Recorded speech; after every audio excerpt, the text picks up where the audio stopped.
샬롬.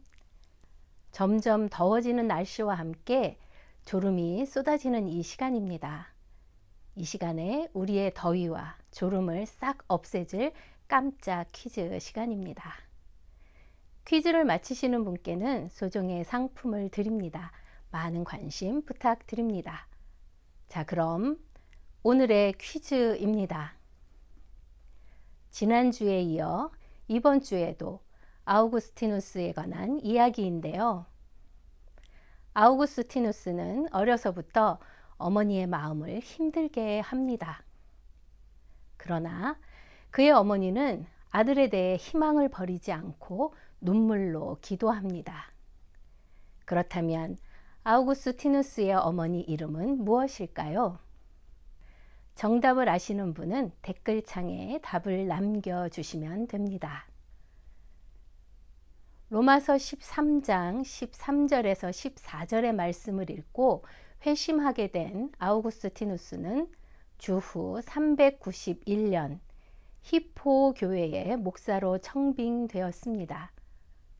그는 매주일 주중에 설교를 했고 그의 설교는 아주 좋았습니다. 청중의 박수 때문에 설교가 잠시 중단되는 경우도 있었다고 합니다. 그는 신방을 하면서 고난당한 자들을 보살피기도 했습니다. 그런 와중에도 편지를 쓰고 연구 활동을 하며 신학을 정리하고 변증 활동도 했습니다. 주후 430년 8월 28일 76세의 나이에 죽음을 맞이하기까지 그는 세계 기독교 역사에서 전무후무한 업적을 남깁니다. 종교개혁가 루터와 쯔빙글리, 칼뱅도 아우구스티누스의 책을 읽고 많은 영향을 받았습니다. 심지어 로마 천주교회도 그의 책을 부지런히 인용했다고 합니다. 하지만 아우구스티누스는 스스로 한 번도 자신을 훌륭하게 여기지 않았고 스스로를 예수 그리스도의 제자 중 한 명에 불과하다고 생각하며 겸손했습니다. 우리는 아우구스티누스의 업적을 다 살펴볼 수 없지만 그의 대표적 업적으로 그의 저서 하나님의 도성을 꼽을 수 있습니다. 주후 410년 8월 24일부터 3일간 로마는 게르만족에게 약탈당합니다. 수많은 피난민이 배를 타고 피신해 북아프리카로 망명했고 히포에도 피난민이 몰려왔습니다. 그들은 비참하게 타향살이를 했고 기독교의 신은 과연 로마의 보호자가 맞는가? 라는 의문과 원망을 하기 시작합니다. 그도 그럴 것이 주후 380년 이후 로마는 기독교를 국교로 정하고 하나님의 말씀을 가르칩니다. 그러나 침략자인 게르만족은 로마가 다신교를 버리고 유일신 기독교를 택하여 벌을 받은 것이라고 주장했고 로마인들도 이 생각에 동의합니다. 아우구스티누스도 그런 비난을 듣게 되었고 기독교는 실망과 비난의 대상이 되고 있었습니다. 국가가 부흥할 때는 기독교가 자랑거리지만 어려움에 처하면 그 책임도 져야 했던 것입니다. 아우구스티누스는 이런 평가가 과연 옳은 것인지 근본적으로 질문부터 던졌고 이런 현실적인 질문에 답하기 위해 하나님의 도성을 저술합니다. 이 책은 국가와 교회의 관계에 대해 22장으로 나누어 설명합니다. 그는 하나님의 도성의 첫 주제로 하나님 나라를 들었습니다.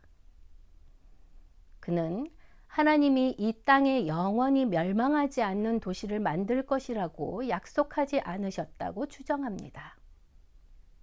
예루살렘 성은 하나님께서 이스라엘 백성을 위해 세우신 도시로 하나님의 도성이지만 주전 586년 바벨론 왕 느부갓네살에게 무참히 파괴됩니다. 그는 그 이유가 이방신들의 공격 때문이 아니라 이스라엘의 죄 때문이라고 생각합니다. 즉, 그는 로마가 게르만족에게 공격당한 것은 하나님을 섬겼기 때문이 아니라 이방 다신교를 믿는 것이 오히려 멸망의 길이라고 말하며 로마인들의 주장을 반박합니다. 아우구스티누스가 발견한 하나님 나라는 무엇일까요? 그는 새 언약의 시대에 그려진 하나님 나라에 대해 설명합니다. 그것은 땅의 예루살렘이 아니라 하늘의 예루살렘입니다. 땅에는 예수님의 교회, 하나님의 백성이 모인 교회입니다. 이 교회는 장소와 시대를 초월합니다. 그래서 교회는 보편적입니다. 이 교회에 하나님 나라의 시민이 모입니다. 예수님은 세상의 왕임과 동시에 교회의 머리이기 때문에 하나님 나라는 이 세상에서 반드시 승리할 것입니다. 땅의 도성과 나라는 교회를 파괴하려 하지만 이기지 못할 것입니다. 하나님 나라의 시민은 핍박을 받고 고난을 당하고 심하면 목숨을 잃을 수도 있지만 그들은 하나님 나라에서 영원히 죽지 않고 살 것입니다. 이것이 이 책의 둘째 주제입니다. 이 글은 모든 시대의 그리스도인에게 위로를 주는 가르침이고 동시에 믿지 않는 사람에게는 경고의 가르침으로 세상의 나라는 모두 멸망하지만 하나님 나라는 승리할 것입니다. 우리는 이렇게 생각할 수 있습니다. 로마는 기독교 국가이지 않나? 하나님 나라가 이 땅에 시작된 것이 아닌가?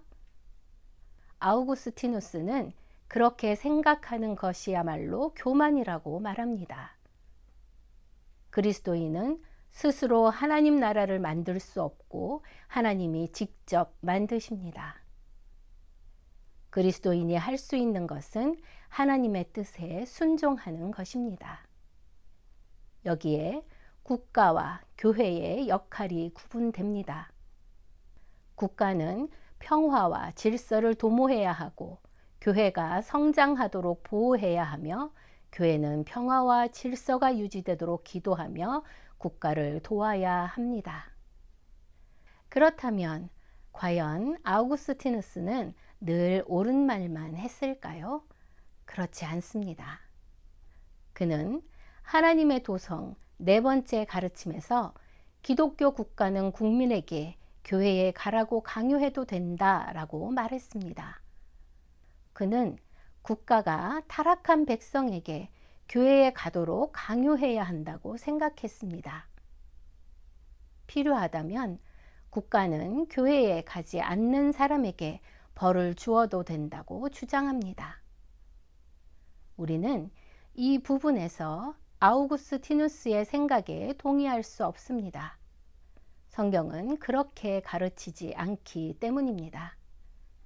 믿음은 강제로 되는 것이 아니므로 교회는 힘과 폭력을 써서는 안 됩니다.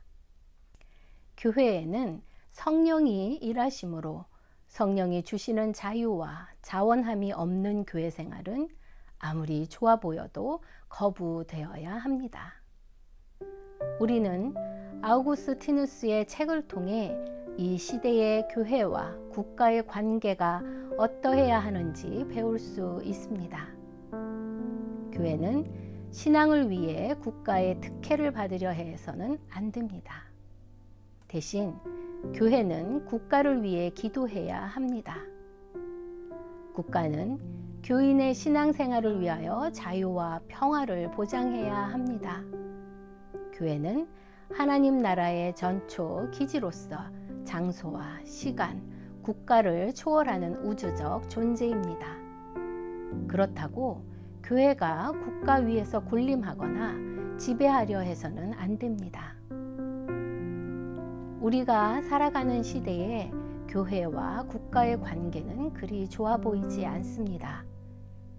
교회에 대한 부정적인 시각이 많고 교회에 대해 여러 가지 제재를 가하는 것이 현실입니다. 그러나 그럴 때일수록 우리는 국가를 위해 기도해야 합니다. 하나님께서 하나님의 일을 하실 수 있도록 교회를 맡겨드려야 합니다. 그리고 믿는 우리들이 먼저 하나님의 뜻에 순종하여 하나님 사랑과 이웃 사랑을 실천하며 믿는 자로서의 본을 보이고 살아가는 움직이는 교회가 되기를 소망합니다.